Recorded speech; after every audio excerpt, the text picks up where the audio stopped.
They said no one lasted more than 10 days in the Montrose house. I didn't hear it from a cabbie or a neighbor fishing for drama. I heard it from the woman at the gate, her thumb hovering over the tablet eyes, flicking to the lake as if the water itself kept score. 10 days, she murmured. Lake Como keeps secrets. This villa keeps more. The ironwork slid open.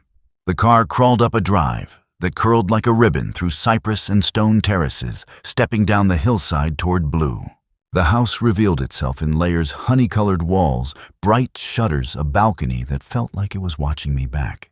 Somewhere a bell chimed the hour, polite and distant. I pressed my palms together to keep them from shaking. My name is Elena Duarte, 31, Lisbon born. Widowed. One nylon bag, one pair of hands, and one reason to be here, Miguel. 8 years old.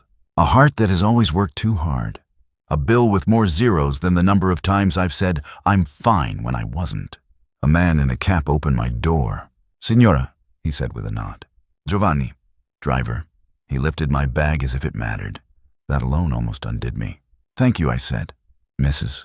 Montrose is particular, he said as we stepped onto the gravel. You do your work. You respect the house. The lake will be kind. It sounded like a blessing and a warning stitched together. Inside, the first thing I noticed was the quiet. Not empty quiet. Held breath quiet. Marble floors that reflected light like water. A staircase that split like a wishbone. Lemon oil, old paper, and the kind of perfume money wears without trying. A woman in navy waited at the base of the stairs. Gray hair coiled tight. Back straight. Eyes that counted people as easily as place settings. I'm Maria, she said. House manager. You must be Elena. Yes. Don't ma'am me, she said, already turning. Makes me feel like a headmistress. Come. She led me past oil portraits and glass that trapped the lake and shook it into the rooms. We crossed a hall that opened to the terrace. Sun found the water and scattered gold over it. A gardener bent over a stone planter, his hands careful. He looked up once, quick as a bird, then back to his work. In a small office behind the kitchen, 2 clipboards waited on a desk. Schedules in a hand neat enough to pass inspection anywhere. Breakfast service at 7 sharp, Maria said, handing me the top sheet. Laundry Tuesdays and Fridays. Master suite is yours unless told otherwise. Public rooms turned out at all times. No fingerprints, no streaks, no rumors. Yes. Work quiet. Speak when spoken to. If Mrs. Montrose asks for something, she does not want a story with it. A beat. Then her voice softened half a step. You come recommended. Don't make me regret it. I won't, I said, and meant it the way you mean things when rent and medicine are the only gods you answer to. Uniform is in your quarters, she said. Staff wing's 2nd floor end of the hall. I didn't make it that far. Crossing the main salon, white sofas that looked like clouds you weren't allowed to sit on, I heard heels, not tentative taps. A metronome. Power walking on marble. The sound arrived before she did. Valeria Montrose was the kind of beautiful magazines lie to. Mid-30s. Tall. Black hair in a smooth knot. A champagne silk blouse that caught the light like a secret. Jewelry where it mattered. A ring that could buy a street. Her face didn't soften. It went still. Her eyes slid from the cotton rag in my hand to the glass coffee table and the bowl of cherries someone had left there. She picked up the bowl, tipped it with a small decisive motion, and red slid across white. Juice crept toward the edge, slow and sticky. Clean it, she said. No theatrics. No raised voice. Just a simple test dressed as an order. I went to the kitchen for a basin because only a fool blots that with the wrong cloth. When I returned, she hadn't moved much. She watched me the way people watch plumbers, expecting disappointment, ready to pay for it anyway. I slipped the cherries into the bowl with the blunt end of a spoon, rinsed them, set them aside. I cleaned the glass. Stains look worse before they look better. You start, and for a moment it feels ruined. And then beneath the mess, the surface shows itself again. The first time I wrung the cloth, my hands shook. The second less. The third not at all. Her perfume reached me when she stepped closer. Not flowers. Something colder, metal and rain. Room temperature water, she said suddenly. I looked up. When I ask for water with lemon, she said it is room temperature. Not chilled, not warm. Do you understand the difference? Yes. Good. She looked down at the grout. You missed a seam. I finished the seam. Enough. She turned.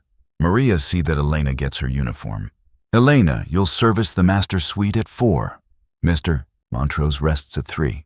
Do not be heard, she walked away. Halfway to the door, she paused. 10 days, she said, not to me, not to anyone. We'll see. After she left the room, remembered how to breathe. She'll test you, Maria said quietly.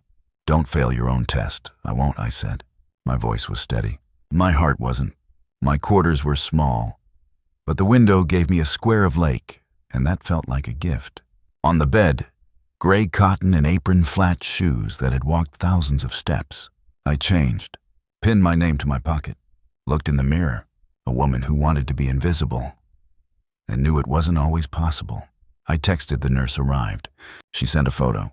Miguel with a paper crown made from a coloring book, eyes too old and too brave. I pressed the phone to my mouth, breathed in, breathed out, and went back to work. By dawn, the house had already chosen a mood. Mist lay on the lake like breath on a mirror. Inside the villa woke in polite stages, boilers ticking a door, closing softly, Sophia humming 3 notes of a song she never finished. I woke before my alarm. That's what you do when your life depends on not being late. At 6, I pressed napkins into quiet rectangles.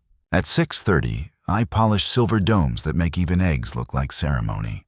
At 6:45, Maria ran a finger along a plate and nodded once. Blessings here measured themselves in nods. 7, she said. He likes the Financial Times folded with the markets up. The markets are always up or down, I risked. Her mouth didn't smile. Her eyes did. Up. At 7:03, Lord Adrian appeared tall silver at the temples, the kind of man who says good morning to the room. And somehow it counts. He sat without looking at the chair and found it where it should be. His coffee waited where a coaster was loyal. He took it black, no sugar. A man who does not negotiate with bitterness. At 7:09, Valeria, pale blue, hair down and straight, wedding ring like a small planet. She went first to the windows, checked the lake, as if it might have misbehaved while she slept, then took her seat. Room temperature water, she said, eyes on nothing. It's on its way, Maria answered.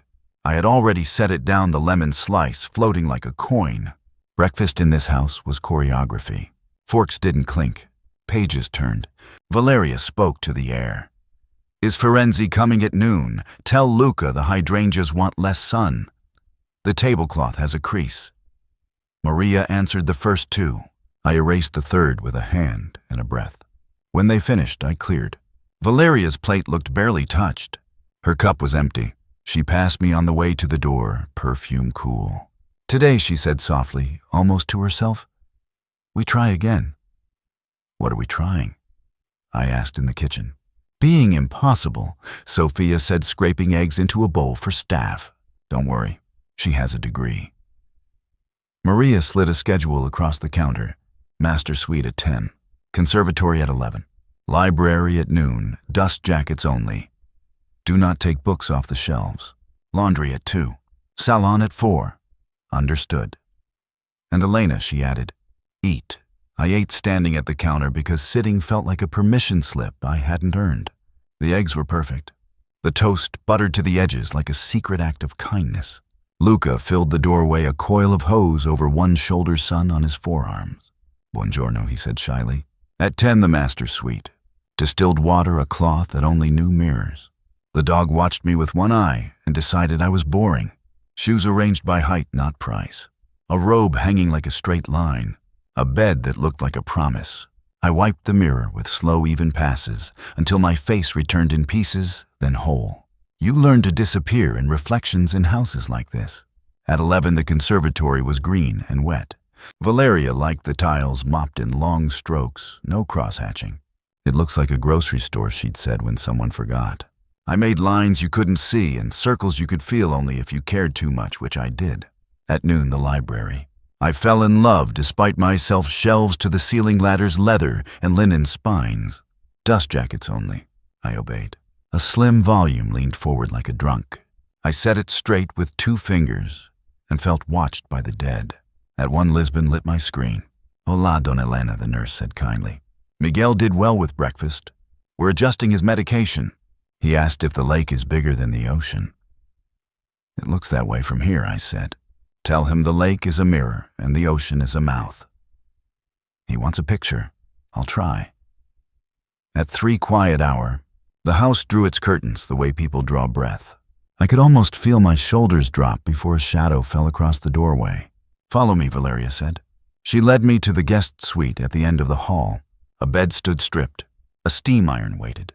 On the bed, she said. Ma'am slipped out. I don't like creases, she said. Iron the sheet on the bed so it lies true. Start in the center and work out. Don't scorch the fabric. Don't mark the mattress. Don't take all afternoon. It is an impossible task. The mattress gives when you need it to hold, steals heat when you need it to keep. The corners act like children. I set the iron low-chased, steam-made passes slow enough to be prayers. Valeria watched a minute then, 2 then left without praise or criticism. Both would have made it worse. I finished without burning the mattress. It felt like landing a plane. At 4, the salon. The cherries were back. I carried them to the sideboard and asked Sophia for green grapes. She'll notice, Sophia warned. I'm counting on it. Valeria entered at 4:07, saw the grapes paused like a cat seeing itself in a mirror. We've developed opinions, she said. Grapes stain less, I said. For the guests. For the furniture, she corrected. Her mouth almost smiled. Fine, grapes today. But take the bowl before someone decides to be Greek about it. Giovanni brought parcels. She signed with a quick, elegant scrawl. Maria Bergamo box aside. Ferenzi garment upstairs. Elena, the small package is for you. For me, she barely looked at me. Brown paper. String. My name in neat block letters. Shoes, she said. Try them on. If they don't fit, don't lie. In the staff room, I undid the string. Plain black flats slightly wider at the toe. I slipped them on. They didn't pinch. They didn't whisper. They didn't say anything at all. Maria's eyebrow asked the question.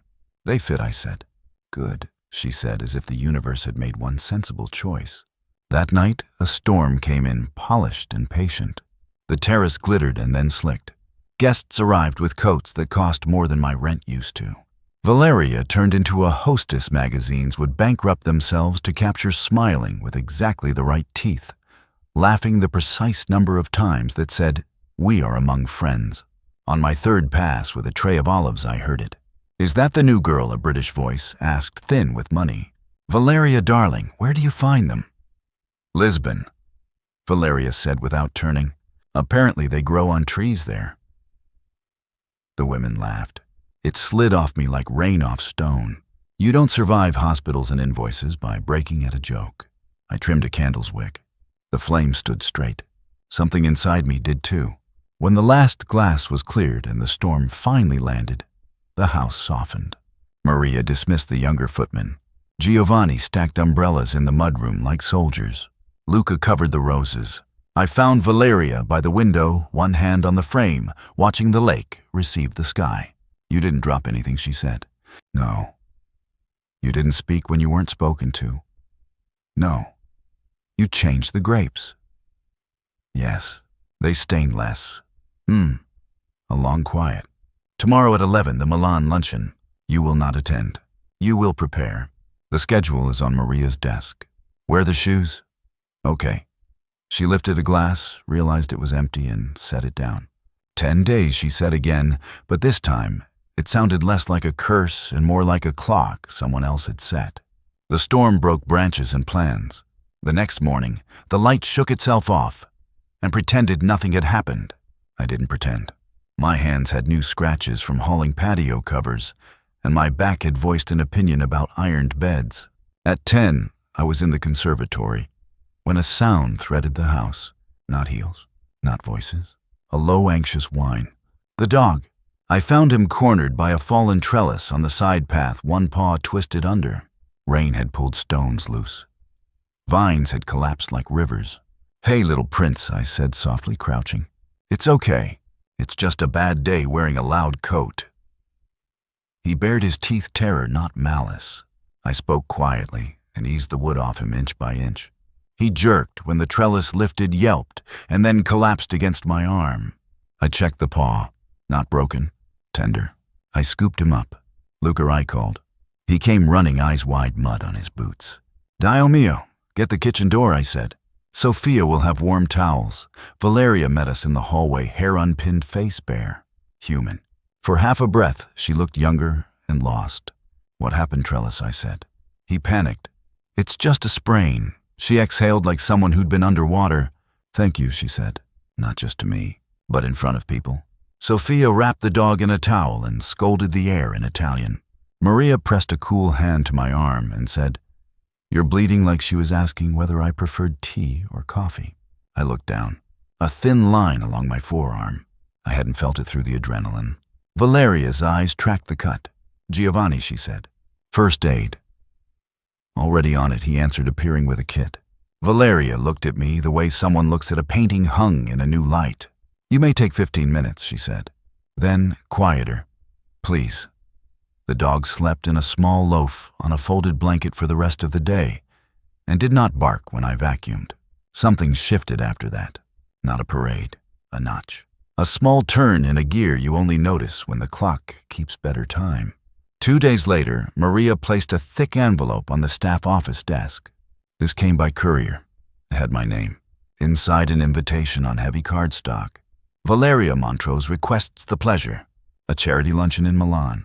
I turned the card like it might change. My hands didn't belong anywhere near paper like that. Don't make that face, Sophia said over a bowl of basil. You're not going to eat the invitation. Mrs. Montrose wants you there, Maria said. You and I will go to prepare. You will stay in the kitchen doorway unless asked out of it. You will not speak unless spoken to. You will learn. Why me? Because you chose grapes, Maria said, as if that explained everything. Because you saved the dog. Because the house is trying to decide whether to keep you, and the only one allowed to decide is her. We drove to Milan in a car that smelled like new leather and old money. The city received us like it had been waiting. The venue was a restaurant lit like a secret with glass that believed in glass. We prepped tables for women with rings that whisper and men whose watches could fund school libraries. Valeria arrived crisp and camera-ready. Pale suit, low bun. The small ring flashing once like lightning when she reached to air-kiss someone important. She gestured me over with 2 fingers. Elena, this is Dr. Conti. A man in his 40s smiled, kind eyes and hands that had learned precision and humility in the same residency. Mrs. Montrose tells me your son is 8, he said. Yes. Congenital heart defect, yes. Send me his file. We'll look. No promises until tests, but I can promise this, we will look. I held on to the edge of the table. The room tilted. Thank you. Don't thank me yet. He said the way good doctors talk when they respect the weight of hope. Valeria moved on to greet donors. I watched her shift gears effortlessly, warm enough to get checks signed, cool enough to be respected. I carried trays, poured water, and learned how wealth can look generous and still ask for a receipt. On the drive home, Valeria stared out the window. The highway unspooled. Your son, she said quietly. What's his name, Miguel? How long has he been? In and out since birth. I caught my breath. He's braver than I am. She nodded like she understood more than she wanted to. Send the file tonight, she said. I'll text you the address. She did. I scanned everything in the office after midnight and the machine humming like a prayer wheel. I sent the files. I sat with my head on my arms and listened to the house breathe. Rain ticked a metronome on the roof. The next afternoon, the house didn't breathe. It held its chest and watched the door. Valeria's foundation, the glossy charity arm that made magazines love her, was under attack. An article online accused it of mismanaging funds. Emails and calls came in like a swarm. Someone had leaked draft reports and old budgets. Numbers paraded without context. The comments were a riot. Maria moved like a general. Phones off speaker, staff off social. No one answers questions. No one posts. Sophia, feed her something she'll actually eat. Giovanni, get the car ready if she needs to go downtown. Elena, yes. Find the previous quarter audit. The real one. It's in the storage room. Blue folder. Top shelf. Luca will help with the ladder. The storage room smelled like cardboard and 100 different winters. The ladder wobbled. Luca steadied it with a hand that didn't ask for thanks.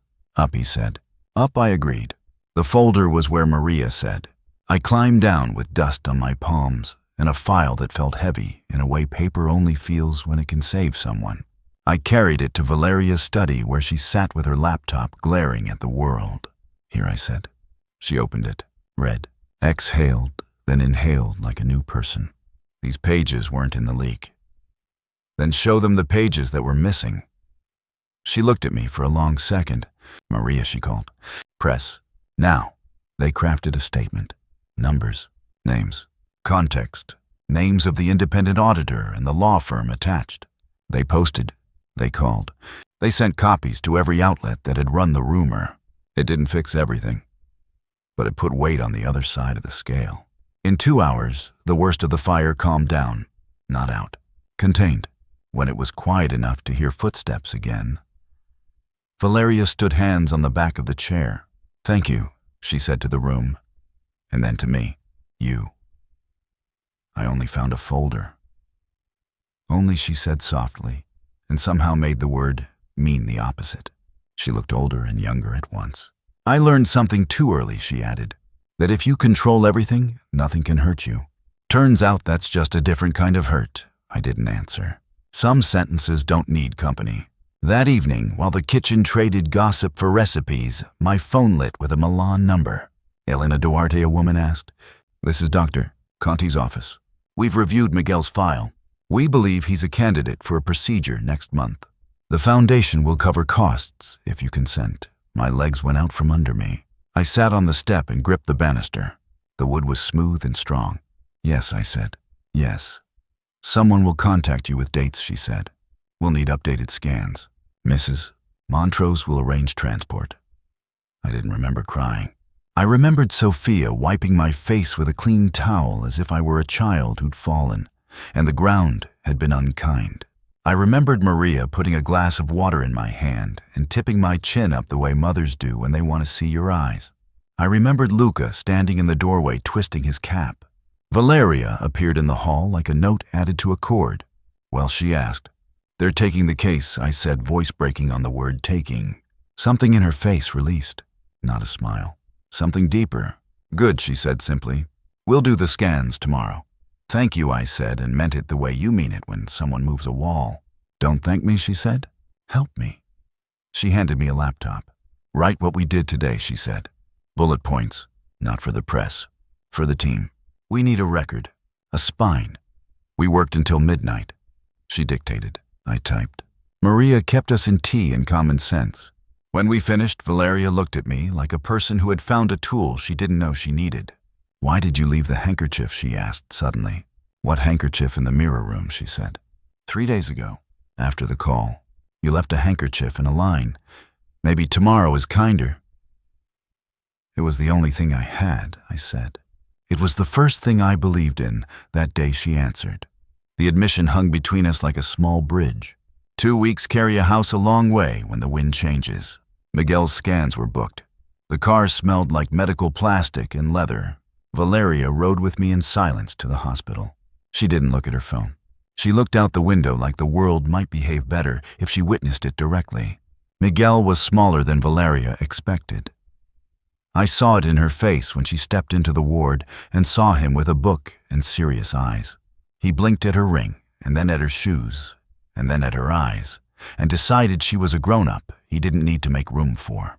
She respected that and stood a step back. "Hi," he said. "Hello, Miguel," she said. "I'm Valeria. Are you the lake lady, in a manner of speaking?" He nodded and returned to his book, like that solved something important. It did.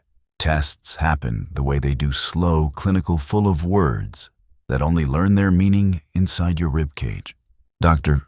Conti explained the plan as if he were handling glass. I signed papers with hands that had made beds and scrubbed seams and carried trays, and now drew my name on a line that could change my life. The surgery date came circled in red. The villa breathed with us. Sophia whispered prayers into pasta water. Giovanni fixed a hinge without being asked. Luca pruned roses like he was practicing being gentle elsewhere. Maria put a small cross in the staff room behind the cleaning supplies and pretended she didn't. On the morning of the surgery, the lake was a sheet of coin-colored calm. We drove before dawn. Valeria came. She didn't belong to fluorescent lighting and vinyl chairs, but she came anyway. and tried not to dominate the room with her existence. She bought coffee for nurses and didn't make a point of it. She sat while I paced and stood while I sat. She didn't talk when there was nothing to say. She squeezed my hand once in a way that said a lot. Hours are longer in hospitals. Time is heavier.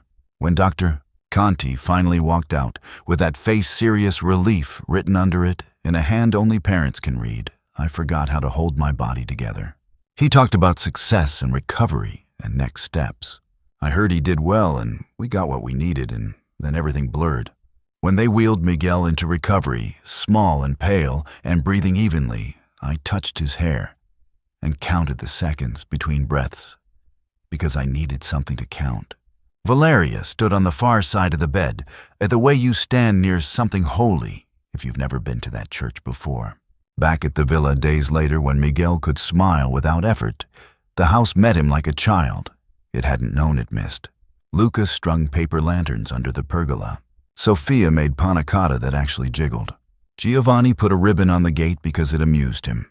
Maria told the cleaning staff to take the afternoon off and dared anyone to argue. Valeria knelt to Miguel's height and held out a wrapped package. "It's a book," she said softly, "about a boy who taught the wind to be gentle." He peeled the paper back carefully. "Do you think he really did? I think sometimes the wind listens," she said. To the right voice. He studied her for a moment, then nodded satisfied and crawled into my lap with the book. He did not call her the lake lady again. He called her Signora V and then Auntie V, and she pretended not to like it and did. A week later, Maria found me in the staff corridor and handed me a sealed envelope. "Don't open it here," she said.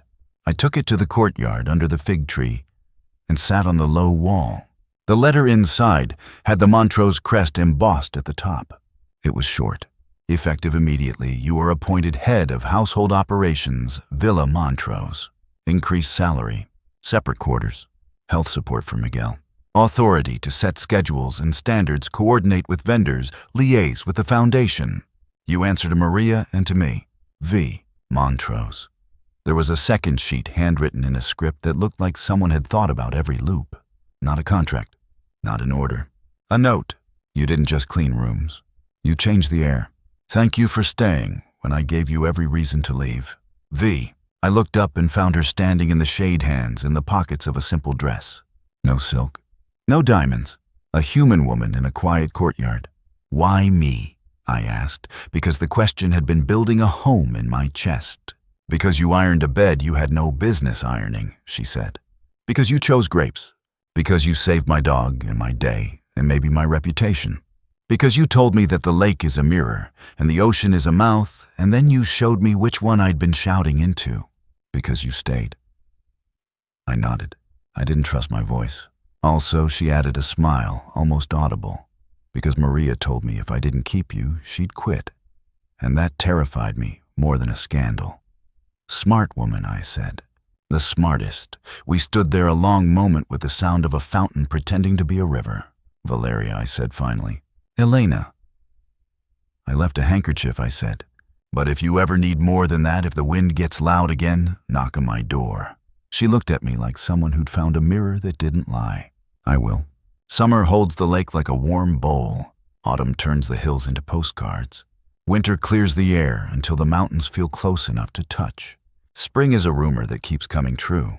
We learned each other's rhythms without saying we were learning. Valeria stopped snapping to make herself feel sharp. If she wanted room temperature water, she said please. When she forgot, she caught herself and laughed. The dog decided vacuums were not demons.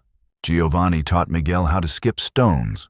Sophia taught him how to roll gnocchi without mashing them into paste. Luca gave him a sunflower seed and said Patience and Miguel checked it every day until yellow became a sun on a stick. Maria, who pretends to be made of granite, allowed Miguel to help fold a napkin once, and then pretended he had done it wrong so she could teach him again. On a clear Friday afternoon, Valeria asked if I had a minute. We walked to the back patio where the lake pretends it's the ocean and the sky believes it. She wore no makeup. I'd seen her like that before, but not like this, unguarded, without being afraid.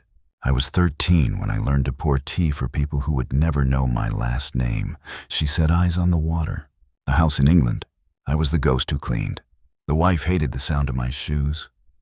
"I know that sound," I said. I told myself that when I had my own house, I'd never be small again, she said. I made myself sharp. I made other people small so I wouldn't feel it. She shook her head once a little. Strength isn't domination. It's not control. I know that now. I didn't know it then. We don't always know better until someone shows us better, I said. She turned to me. You showed me better. Maria showed both of us better, I said. She did. Valeria agreed. And for a moment, we were girls in the same kitchen with the same woman telling us to stand up straight and drink water. Thank you, she said then, a simple sentence, given the respect of being last. Thank you, I said back, because gratitude feels different when it goes both ways and lands. She nodded at the lake. I used to look at this and see control, she said. Now I see scale. Humility helps. Humility and grapes, I offered.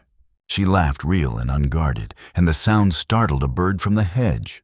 We held a small party when Miguel returned from a checkup with the word stable spoken like a blessing. Paper lanterns, panna cotta, roses that smelled like summer had decided to stay.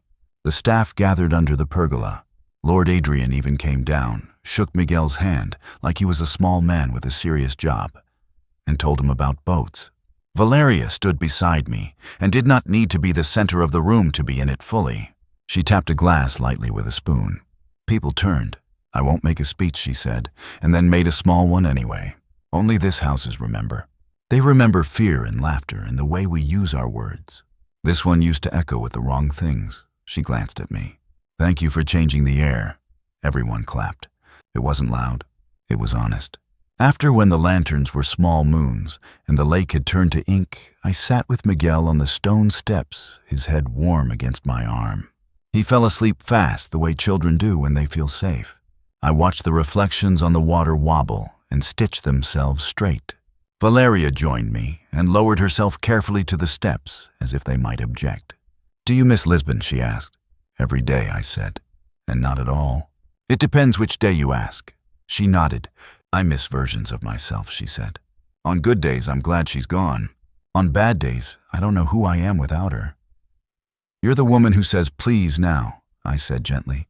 That's not nothing, she smiled. You're the woman who glides, she said. Mostly. I'm practicing. We both are. We were quiet. The house behind us breathed like a sleeping animal. The clock inside ticked and did not judge. Somewhere Sophia was washing pans with the fury of a woman who loves her craft. Maria was probably sorting cutlery no one else would notice. Giovanni would lock the side gate twice and check the car once more than necessary. Luca would cut 3 dead blooms, so tomorrow looked better at first light. Do you ever think about the 10 days, she asked. I think about the year I promised myself, the first night I said. And now I think about seasons, I said. And how some homes aren't places. They're people. She looked at me as if the lake had just told her a secret, and I'd translated it. Stay, she said soft, not an order this time. A request. I will, I said, and meant it in a way that made the air feel lighter. Miguel stirred half awake. Mama, I'm here, I said. Is the lake bigger than the ocean? No, I said, smoothing his hair. It just looks that way at night. He considered this, then fell back into sleep. Valeria rose and offered me a hand. Not a lady-to-servant hand. A friend to friend. I took it. We went inside together. The house that once measured people by the weight of their silence now measured them by the sound of their kindness. The floors still gleamed. The linen still lay true. The lake still pretended to be a mirror when it wanted to. But the air had changed. You could feel it in the way doors closed without hard edges, in the way footsteps didn't flinch, in the way names sounded when called. Sometimes the strongest people don't raise their voices. They don't force the room to move around them. They show up. They do the work. They stay. And in staying, they change everything.